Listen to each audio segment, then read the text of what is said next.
pretty reductive. I'm not saying the entire state of Texas is racist. You just said my state of Texas, so you tell me, what about the Texas voter ID laws is racist? So the fact that the voter ID law was put into place to diminish the political power of Latinos with racist intent and had been found to have You're racist asserting intent, that. What's your evidence for that? The federal district court that first resolved the Constitution. The scene played out like a political thriller. Ted Cruz, the fierce Texas senator, on one side, defending his state's integrity, on the other, Democratic witnesses invoking the long shadow of racial injustice.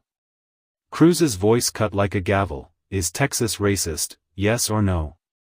The witnesses refused to yield, and the clash became a battle not just over laws, but over identity, history, and truth itself. When the gavel finally struck, the air still buzzed with unanswered questions, and a nation divided over what fairness in voting truly means. And turn to the ranking member. Thank you, Mr. Chairman.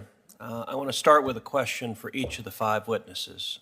In your judgment, are voter ID laws racist? Professor Tolson. Thank you for that question. So it depends. One thing we have to stop doing is treating all voter ID laws as the same. Okay, so your answer, I want to move quickly, so it depends is your answer? Yes, that's my answer. Okay, so what voter ID laws are racist?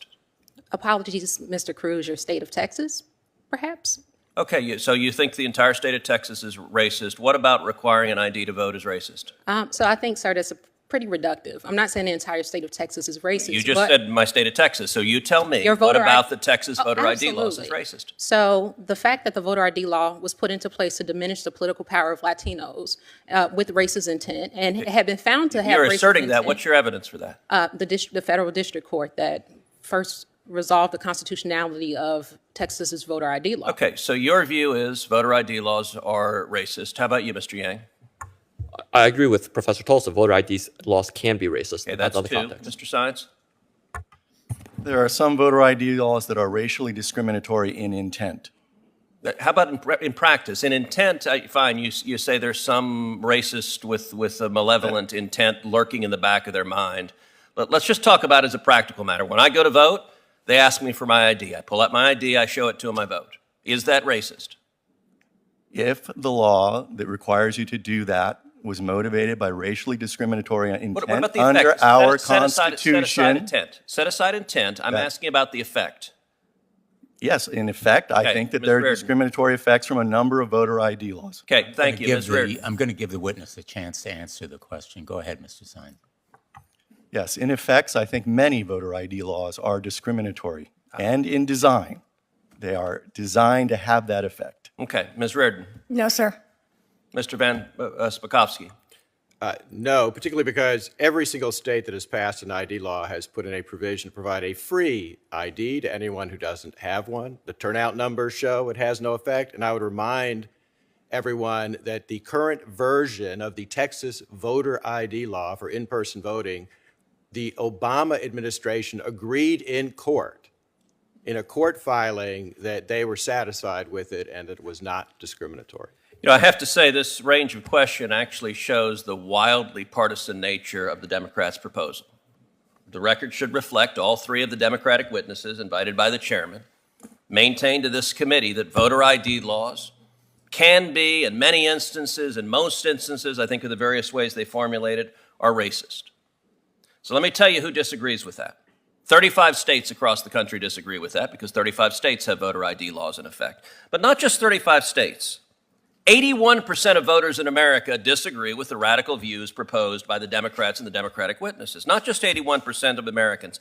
77% of black voters in America support voter ID laws. 78% of Hispanic voters in America support voter ID laws. MALDEF should think about that. 81% of low-income Americans support voter ID laws. And yet, what this bill is about is putting radicals in charge of saying, if you require an ID to vote, that is racist and must be struck down. This is all about partisan power. Now, DOJ has also said, under the Biden administration, that it is not going to presume that a state acts lawfully if it simply returns to pre-COVID voting laws.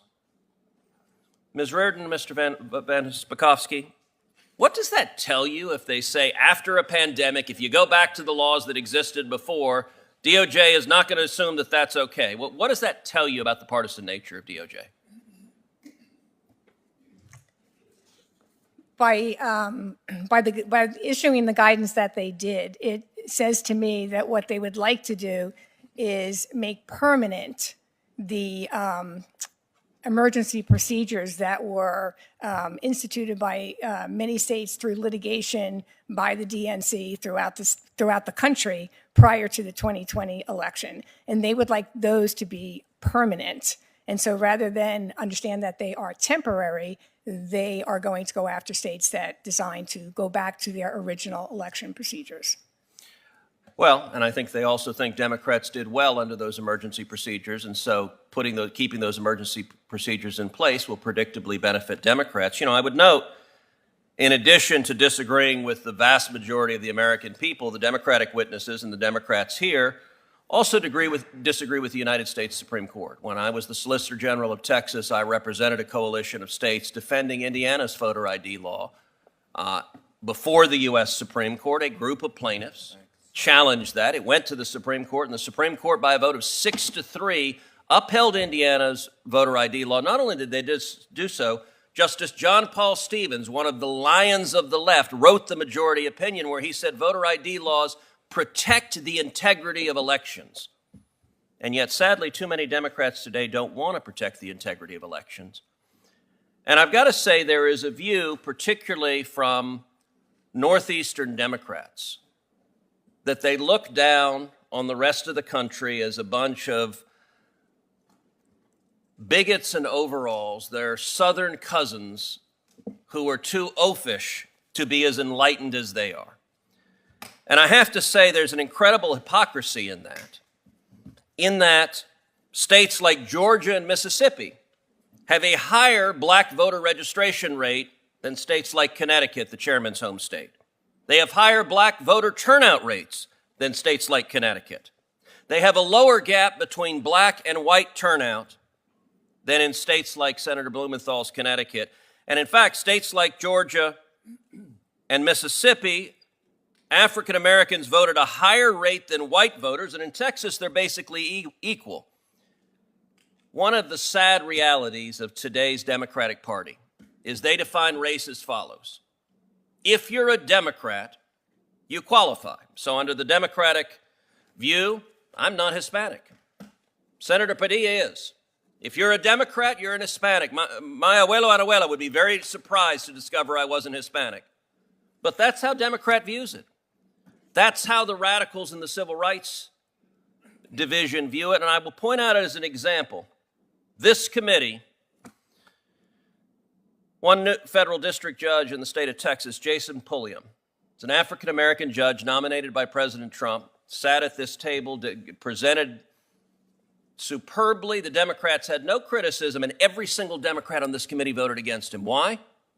Because they perceived him as a black Republican. He didn't qualify as a black man. And I actually asked, as the Democrats were voting against Judge Pulliam, do you have one basis to vote against him? Anything you disagree with? None of them had any single answer at all. This hearing's about one thing. It's about power, and it's about ensuring Democrats stay in power. That's cynical, and it's at the expense of democracy and the right of voters to express their will through free and fair elections.